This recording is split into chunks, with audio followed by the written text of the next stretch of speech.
एक जिम्मेदार राजनीतिक दल जो सत्तारूढ़ दल है, उससे आप क्या इस गंभीर माहौल में, इन गंभीर सवालों में इस तरह की कार्टूनगिरी की उम्मीद कर सकते हैं क्या? लेकिन हो रही है। जब द्वंद्व चल रहा था तब भी कांग्रेस पार्टी और विपक्ष इनके साथ खड़ा था, लेकिन ये तब भी हमारे साथ नहीं खड़े थे, तब भी इसी तरह की हरकतें कर रहे थे, जो वाहियात हरकतें कर रहे थे। अरे सवाल पूछा जा रहा है, जवाब दीजिए। जो डीजीएमओ ने हमें बताया, पूरा देश उससे संतुष्ट है, उसमें कोई शक नहीं कि पाकिस्तान के कितने जेट गिराए, कितना उनको नुकसान किया, हमें बड़ा गर्व है इस बात पर।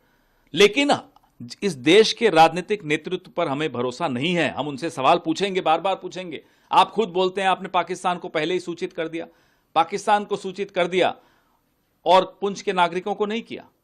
जो 15-16 लोग हमारे सिविलियंस मारे गए उनको भी सूचित कर देते, लेकिन पाकिस्तान को सूचित कर दिया। आपने पाकिस्तान को सूचित किया तो क्या अजहर मसूद इसीलिए भागा? क्या हाफिज सईद इसीलिए बच गया? और इस सूचना देने के बाद भारत को क्या क्या नुकसान हुआ, ये आतंकी तो आपके सामने भाग ही गए हैं। तो इसका तो जवाब हम पूछेंगे ना। ये सवाल जब पूछें तो इस तरह की हरकतें। रही बात निशाने पाकिस्तान की, तो इन्हीं के नेता मोरारजी देसाई थे, उनको मिला, और तो किसी को इस देश में निशाने पाकिस्तान किसी नेता को नहीं मिला है। मोरारजी देसाई को, जो इनके नेता थे, इनके प्रधानमंत्री थे 1976 से लेकर 1979 तक, 79 तक, उनको निशाने पाकिस्तान क्यों मिला? क्योंकि उन्होंने जनरल जियाउल हक को रॉ की तमाम गोपनीय सूचनाएं लीक कर दी थी, और ये इतिहास में दर्ज है, कोई व्हाट्सएप यूनिवर्सिटी की बातें नहीं है ये। और उसके बाद उन्हें निशाने पाकिस्तान कब मिला? जब विश्वनाथ प्रताप सिंह की भाजपा समर्थन की सरकार थी केंद्र में, तब उन्हें निशाने पाकिस्तान मिला। फोटो में देख लीजिएगा गूगल पे। तो निशाने पाकिस्तान के और भी हकदार हैं।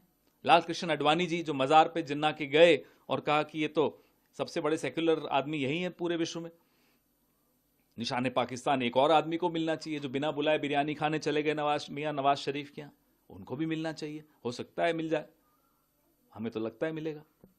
इसके अलावा सर और एक और है हकदार निशाने पाकिस्तान, जिन्होंने पहले ही at the start of the action, ये उन्हीं के शब्द हैं, जयशंकर जी के, उन्होंने उनको फोन पे बता दिया था कि हम एक्शन सिर्फ आतंकी ठिकानों पे कर रहे हैं। उससे पाकिस्तान को कितना लाभ दिया उन्होंने, हो सकता है उन्हें भी मिल जाए।